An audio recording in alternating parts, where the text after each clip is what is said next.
How many of you have gone to sleep one night only to wake up the next morning to find out your partner, in my case, my husband, has been living a double life and you never had a clue?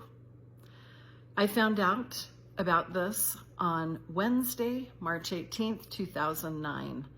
That was the first time that I discovered I was married to someone living a secret double life. And I'm excited to tell the story to you of how it was revealed to me and everything that happened in the ensuing days, months, and years after discovering this. I do have to say and preface this with, it's a whole lot more than just the fact that I thought I was worth $10 million and discovered I was actually penniless. So on March 18th, I was headed out on an errand when my phone rang. It was my ex-husband calling, telling me that he was hoping to spend some time with me that morning.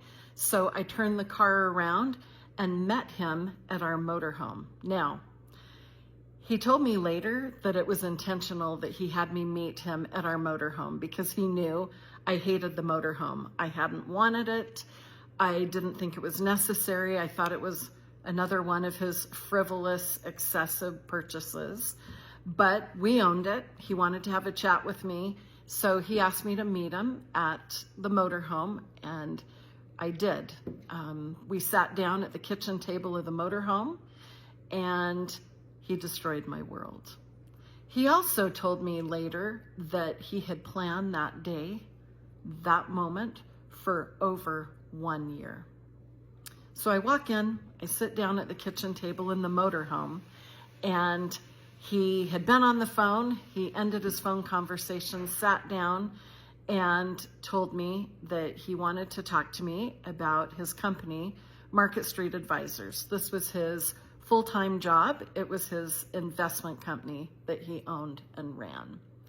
And he said, I need to tell you that my company, Market Street Advisors, is a sham, and it has been from the very beginning.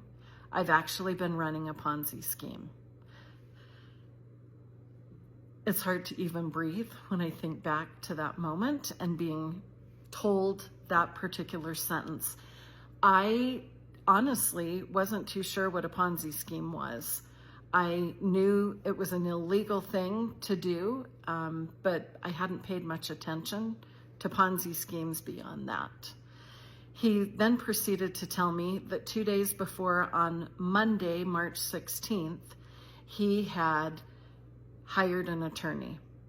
That on Tuesday, March 17th, St. Patrick's Day, ironically, that was the day I took the last family pictures of the family as I knew it, only I didn't know those were the last pictures I would ever take of our family. But anyway, on Tuesday, he, in the company of his attorney, had turned himself in to federal authorities, representatives of the U.S. government, and revealed his crimes. Later that night, while we were gathered at the TV as a family watching American Idol, he got up in the middle of the show, announced that he had to go to a meeting with our church leaders. He left for a period of time, came back while the show was still on, sat down, continued watching American Idol with us, and when I asked how his meeting had gone, he told me fine, and went to bed that night thinking everything was normal. And then on that morning, Wednesday, March 18th, that was the date that all of those people had given him to tell me. So I was the fourth reveal, the fourth conversation or party that he told. And I can guarantee sometimes the wife really is the last to know. That's exactly what happened in my case.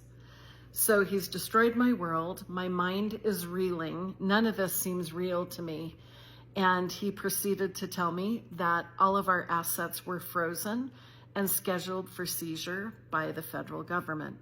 He told me that he anticipated being charged within 7 days, sentenced within a month, and taken into custody within 6 to 7 weeks. And following all of that, he anticipated serving a sentence of 5 to 7 years in federal prison. When he uttered the words prison, I cannot even describe how that felt or what I was thinking. My mind was reeling. I didn't know how I was going to live or support my family or anything. I did hear the word prison, but I remember thinking and saying to him, oh my gosh, well, thank goodness the house is paid off. At least the kids and I will have a place to live. And when I expressed that out loud to him, he said, no, you don't understand. The house is gone. The cars are gone. The savings and investments are gone. Everything is gone. And then he reminded me that everything would be seized by the federal government and would go toward paying restitution to the victims of his crimes. So at the same time that my mind is reeling and I'm feeling shock and horror and disbelief, there is just a part of me centered in darkness. I just could not comprehend. It felt like I didn't even understand English. I just kept trying to process it, and it wasn't working. I also kept thinking, he's got to be joking. This can't be real. No way is any of this true.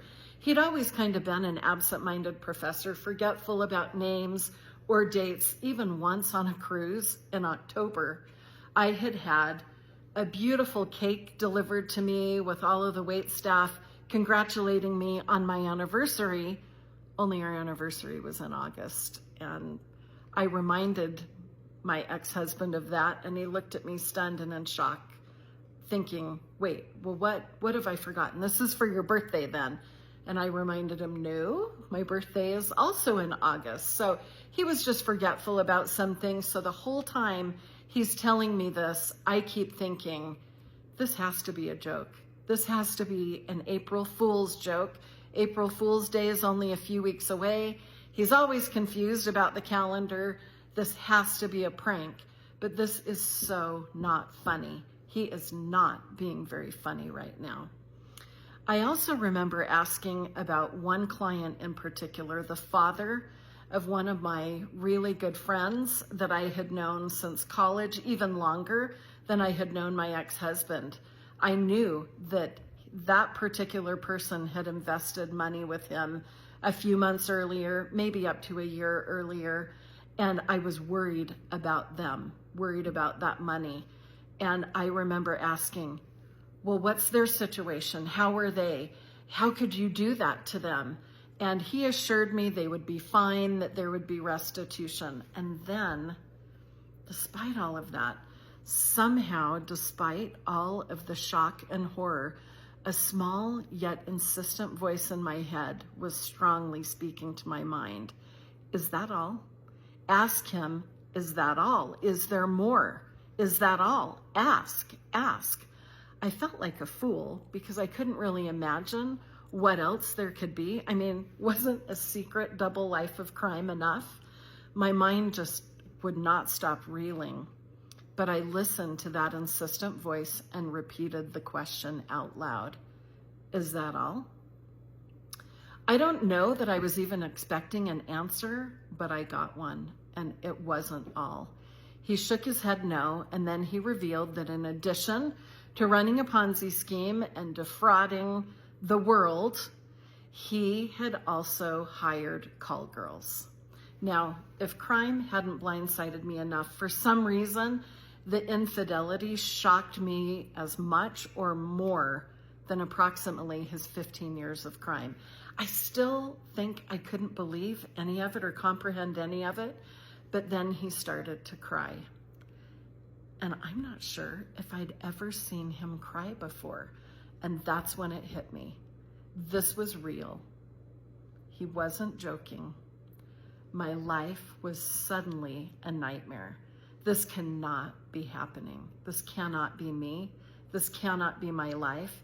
It felt like the walls and the world was closing in on me, and I had to get away.